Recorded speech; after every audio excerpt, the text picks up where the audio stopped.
Glorifica o Senhor, Jerusalém, celebra teu Deus, ó Sião. A paz em teus limites garantiu e te dá como alimento a flor do trigo. Ele envia suas ordens para a terra e a palavra que ele diz corre veloz. O responsório de hoje é o Salmo 147. Glorifica o Senhor, Jerusalém, celebra teu Deus, ó Sião. Reflexão do dia 8 de junho de 2023. Santíssimo Corpo e Sangue de Jesus Cristo. Solenidade, quinta-feira, cor litúrgica branco. Solenidade de Corpus Christi. A Eucaristia é fonte e ápice de toda a vida cristã. Nós estamos falando mais ou menos do século XIII, onde essa festa começa em todo o mundo, nos anos 1230, 1280, surge na Europa a revolta dos reis, e muitos reis começam a criticar a igreja, começam a criar aquele texto, o termo que nós escutamos até hoje, que o Estado é laico. Então os reis da Europa começam a distanciar da igreja e começam também a questionar os sacramentos, entre eles os sacramentos também da Eucaristia. Então nós temos aí o Papa Urbano IV, que na época institui essa festa, junto com alguns devotos, e institui essa festa em proteção à Santíssima Trindade. Depois dos anos 1500, essa festa tomou uma proporção mundial e temos hoje a solenidade de Corpus Christi, onde a igreja no mundo celebra e evidencia o corpo e o sangue de Jesus Cristo. Estamos reunidos em nome do Pai, do Filho e do Espírito Santo. Amém. Vamos à primeira leitura. A primeira leitura de hoje está em Deuteronômio, capítulo 8, de 2 a 16. E nos fala assim: Moisés falou ao povo dizendo: Lembra-te de todo o caminho por onde o Senhor teu Deus te conduziu esses 40 anos no deserto, para lhe humilhar e te pôr à prova, para saber o que tinha o teu coração e para ver se observarias ou não os mandamentos de Deus. Ele te humilhou, fazendo-te passar fome e alimentando com o maná, que nem tu nem teus pais conhecieis, para te mostrar que nem só de pão vive o homem, mas de toda a palavra que sai da boca do Senhor. Isso aí, inclusive, é falado por Jesus na tentação no deserto, né? Ele usa essa citação bíblica aqui também. Não te esqueça do Senhor teu Deus, que te fez sair do Egito, da casa da escravidão, e que foi teu guia no vasto, terrível deserto, onde havia serpentes abrasadoras, escorpiões, em uma terra árida e sem água nenhuma. Foi ele que fez jorrar água para ti da pedra duríssima, e te alimentou no deserto com maná que teus pais não conheciam. Palavra do Senhor, graças a Deus. Nessa breve memória do povo que sai da escravidão do Egito, né, comendo batata, cebola, raramente carne, sofrendo as perseguições, mas na proteção do Senhor tem que atravessar o deserto. É isso que nós estamos fazendo. Jesus veio ao nosso mundo, conviveu conosco, ressuscitou, subiu aos céus, está à direita de Deus Pai, onde há de vir julgar os vivos e os mortos. E agora nós estamos atravessando esse deserto, né, sem a presença física de Jesus, mas na proteção do Espírito Santo, com a proteção do Senhor, sua igreja, e é o tempo da igreja. Nessa nova travessia, a igreja com Jesus Cristo, no Espírito Santo, tem a missão de converter corações, de nos mostrar a presença do Senhor, para que novos corações, novas almas se convertam ao Senhor, aceite o nome de Jesus, até um dia onde nós encontraremos outra vez Jesus Cristo, que há de vir e julgar os vivos e os mortos, e aí haverá uma só igreja, um só pastor, aí sim o julgamento final, e viveremos diante de Deus. Aqueles que aceitarem, os que não aceitarem, né, vão continuar nesse deserto, vão continuar na profundeza dos infinitos, sem a presença de Deus. A isso nós chamamos inferno. É isso que está nos lembrando a primeira leitura em Deuteronômio, que traz em evidência essa presença de Deus, esse pão em forma de maná, essa manifestação do Senhor que nos alimenta a fé enquanto atravessamos esse vale de lágrimas. Segunda leitura está em 1 Coríntios, capítulo 10, de 16 a 17.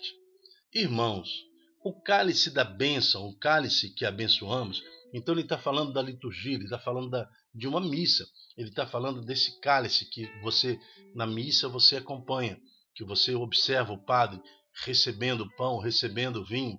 Não é uma comunhão com o sangue de Cristo?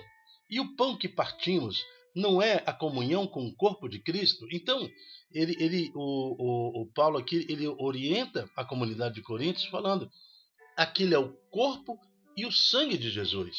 Então não é faz de conta, não é faz de conta. Ele pergunta aqui, não é comunhão com o corpo, não é comunhão com o sangue? E o pão que partimos, não é comunhão com o corpo de Cristo? Porque há um só pão, nós todos somos um só corpo, pois todos participamos desse único pão. Palavra do Senhor, graças a Deus. Aqui me parece que a igreja inicial, a igreja apostólica, a igreja que caminha logo após de Jesus Cristo, reconhece a Eucaristia. Eles reconhecem que não é um pão e não é um vinho, que depois da transubstanciação, ali realmente é verdadeiramente o corpo e o sangue de Jesus. E quando nós aceitamos essa realidade, nós fazemos uma só união. É Cristo que está conosco através da comunhão. Aí sim, porque há um só pão, nós todos somos um só corpo, o corpo de Jesus Cristo. Então, em João capítulo 6, Jesus deixa bem claro, né? Aquele que não comer do meu corpo e não beber do meu sangue, não fará parte comigo. Então, para fazer parte com Jesus, é necessário aceitar a Eucaristia, corpo e sangue do nosso Senhor Jesus Cristo. Está muito claro isso aqui na passagem de hoje em Coríntios, capítulo 10. Vamos ao Evangelho. Anúncio do Evangelho em João, capítulo 6, de 51 a 58. Aleluia, aleluia, aleluia. Eu sou o pão vivo descido do céu. Quem deste pão come, sempre há de viver. Proclamação do Evangelho de Jesus Cristo segundo João. Glória a vós, Senhor. Naquele tempo, disse Jesus às multidões dos judeus: Eu sou o pão vivo descido do céu. Quem comer deste pão viverá eternamente. E ele apontava para ele mesmo. E o pão que eu darei é a minha carne, dada para a vida do mundo. Ele falava da sua carne. Tem que comer a sua carne, tem que beber o seu sangue. Mas ele não está falando filosoficamente, não. Ele está falando literalmente, comer a carne dele e o sangue dele. Né? Os judeus discutiam entre si, dizendo: como é que ele pode dar a sua carne e seu sangue a comer? Então Jesus disse, e novamente Jesus afirma: em verdade vos digo, se não comerdes a carne do Filho do Homem e não beberdes o seu sangue, não tereis vida em vós. Então eu não entendo por que certas religiões tiraram essa palavra da Bíblia. Não estuda em suas catequeses o que está escrito aqui, no estudo bíblico. Né? Como é que vai questionar se a Eucaristia é de fato o corpo e o sangue de Jesus? Lógico que é. E a única igreja que traz para nós o corpo e o sangue verdadeiro de Jesus Cristo durante a missa, durante o ato da missa, da consagração, é a Igreja Católica. Não tem outra. Se você quer realmente fazer parte com Deus, tem que participar da Eucaristia.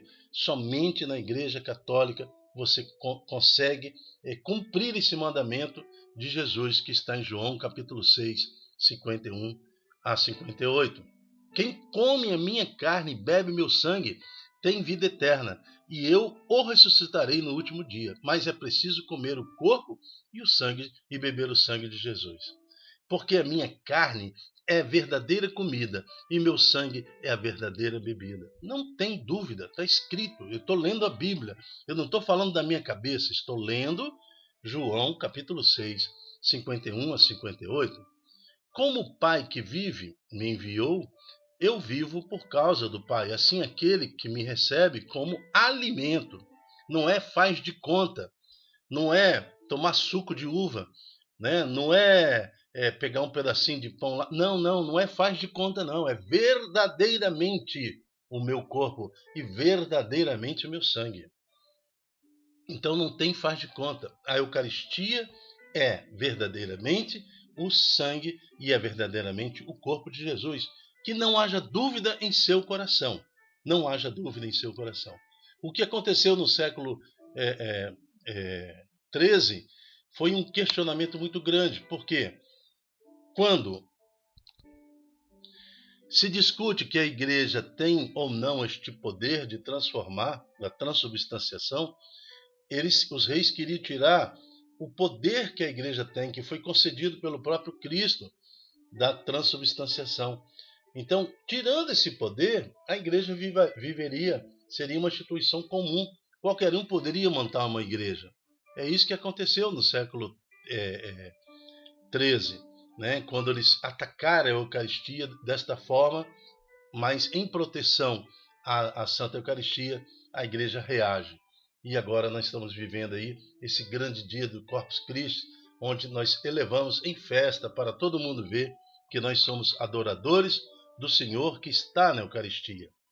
Então, como o Pai que vive me enviou, eu envio por causa do Pai. Assim, aquele que me recebe como alimento, viverá por causa de mim. Este é o pão que desceu do céu, ele fala dele mesmo. Não é como aquele que vossos pais comeram, que é o maná. Eles morreram. Aquele que come deste pão viverá para sempre. Então, aceitar Jesus, como viver o nosso batismo, morrer para este mundo, aceitar que somos agora parte do Espírito em nós, aceitar que Jesus faz morada em nosso coração, renunciar aos pecados, participar, né, viver a comunhão como uma realidade salvífica, e assim nós viveremos para sempre com Jesus. Vem, Senhor Jesus. Queremos ser uma igreja firme no propósito de anunciar a sua pessoa, anunciar Deus para o mundo até os últimos dias de nossa vida. Amém. Palavra da salvação. Glória a vós, Senhor. Eu me chamo Dilton Góes. O nosso projeto chama-se É de Mim, Se Não Evangelizar. Seja você também um evangelizador. Hoje é tempo de testemunhar para todos, né? Que nós somos a Igreja da Eucaristia. Vamos celebrar com a nossa igreja, festejar com a nossa igreja, honrar o Cristo Eucarístico.